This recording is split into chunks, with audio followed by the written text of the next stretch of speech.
ultimate, then use it to match that rotation as well without utilizing your teleport. It's a kind of one of the oldest tricks in the book, right? To follow that Twisted Fate with the Silas, it's crazy it went all the board. Yeah, Red Cannons were like, oh, who's the weak link on Home Life?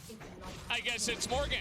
And they're all going to be coming up here on top of the ward. The teleport comes in immediately from Chovy. And it looks like the Red Count. Look at the CS that Chovy is losing in mid as that wave is just under turret range. And I don't think you're getting a pick here. Here we go. They're going to get the teleport down on the bottom side. But this time it's looking a little bit more dangerous for Home Life as Jojo's leading the charge. But the damage is actually coming out from Deft as another teleport comes in, though.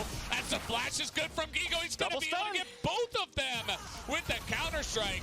As now, with the follow-up, Deft has nowhere to go and nowhere to hide. Gigo will take him down on top of... At the end of the day, but this is such a great macro play. The trade-off, though, is the CS. Morgan is able to buffer it, but it doesn't matter when there's three of them in the top lane. Morgan is trying to survive. They're going to force a flash as we got action in the mid lane as well. Chovy trying to tank it up, and the damage is there, but Willer gets traded on, and Teton isn't done just... Out of lane, you could see that Teton is actually just going to hover mid for a little while himself to pick up some of the slack there. He's also finding himself behind in CS, but the kills are coming through as Morgan is collapsed on twice in this game. Oh, Ignite, he's looking for it, the kill him. Willer is going to help clear up this dragon. It's going to be first straight going over to Honda Life Esports. To CS down on the bottom side, but getting this is pretty nice. As now we have the Destiny here on this one, but Chovy is right in front. Trying to stop this, trying to knock Aegis away, and it will be enough as they do get the eye. As in comes Aegis, trying to look for a little bit more. Morgan is going to be frontlining. Here comes Willer. That wall does absolutely nothing, but it is going to buy some time for him to get in position. Yellow card comes in, but now look at Chovy and Vista going wild. Vista picks up the double kill somehow. Whatever, that's 2/3 your health bar. We're going to have to regen that up. Shot is going to miss. We're still going to drop this Rift Arrow, though, as it does come down, and here comes the Destiny, but Gigo's so low, he doesn't have his ultimate. Oh, he's not going to be able to survive there. As you see, Aegis now trying to survive. They're trying to get this damage onto Morgan, and they finally do, but man, the Red Cannon solo lane. Chovy has a free lane. He's already ahead in CS. He's just trying to crash waves in. Here comes an engage from Vista. Okay, they're going to try to make this happen. That's a lot of damage on a Jojo. Look at this support go, Vista. There are no brakes on this train, as he will finally go down. That's why you should probably put brakes on the train.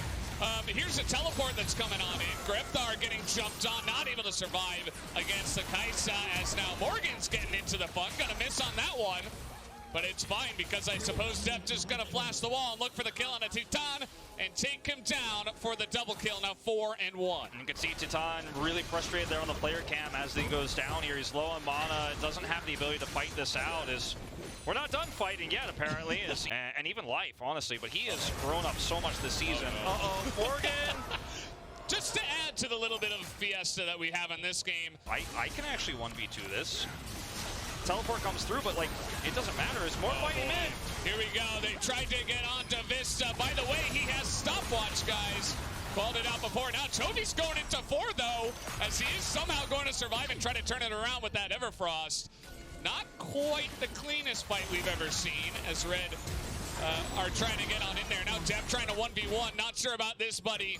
Maybe a little bit overconfident. First time we've seen Deft get caught. We've seen Chovy get caught several times, and Red Cannon's very happy to pounce on the upper top turret eventually. Now finally, they didn't drop the Rift Herald earlier, crashed him, but they didn't get the turret, and now Morgan's happy to sweep up the last pieces. Yeah, even going to deny for all.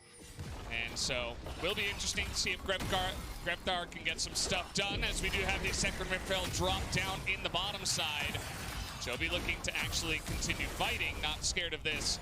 As the Solar Flare comes in, and Jojo just said, he doesn't have teleport yet. It's like, okay, just came up right now. There he comes. So here they go. As the Weaver's Wall will come in, but the sit-down turnaround is huge, as the damage from the MF does basically nothing, but they kite it back.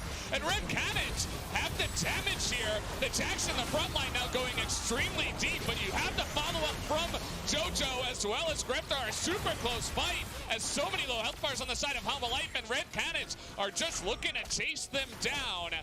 Not going to get any more kills under their belt, though, and so... Way of saying what you said is basically saying, like, they need to win that fight, right? They need, actually, that to push you know, Hanwha Life Esports off the knife's edge. They need that incredible team fight. They need Hanwha Life Esports to make a small mistake. They need to funnel them into a choke point. Like, these are things, part of what I'm saying is out of their control, but Red Canids need to be ready to grab those opportunities if they arise. If Hanwha Life Esports play the rest of this game out perfectly, don't make any mistakes, don't extend, then it is going to be very difficult. As you can see, they're already clearing away tons of this vision right now. They're starting to really... But for now, just trying to keep vision around this Baron.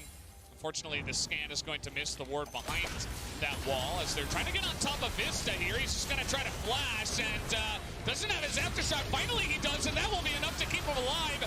As now Chovy and Morgan get a massive flank teleport behind the entire team as Aegis is a little bit too low, and even the MF gets hunted down by Morgan, and that's all that Hanwha Life needed to open up this game. I mean, Vista's got his aftershock, he's got Eclipse. I mean, it's so difficult to kill a Leona. It's the worst target to try to pick, but as we mentioned, you've got to do something. You've got to take your opportunities where you find them. And with the teleport advantage that Chovy's got, he can wrap around. Morgan can get in there too. And what was a really proactive play for Red Canids. Fast and furiously, and as you mentioned, I mean, Infernal Drake on any of these champions is going to be huge, as trying to get the root here, Chovy is going to miss literally everything, but he has another stun, as that will be enough to get down Greftar. Willer says thank you for the kill. I will secure that D game because they fell apart a little bit earlier and didn't have the same sort of lead, but it feels like so close in a lot of these scenarios. I mean, you can see how great Greftar is at dodging these skill shots, dodging these stuns, but he can't pull it off. Okay, here we go. That backline, JoJo gets a huge ultimate, but look at Chovy just rip through the entire front line with that stolen bullet time, and that is going to be enough to put the nail in the coffin. Hanwha Life Esports will be winning this game as they take down the enemy jungler. Hanwha Life Esports will end up in this group of the play-in stage at 3-1 after they take down the Red Canids right here. They firmly put themselves in pole position for that second place spot. Second highest seed you can get going into that final match to put yourself in the group stage. Hanwha Life, bit of a rocky start.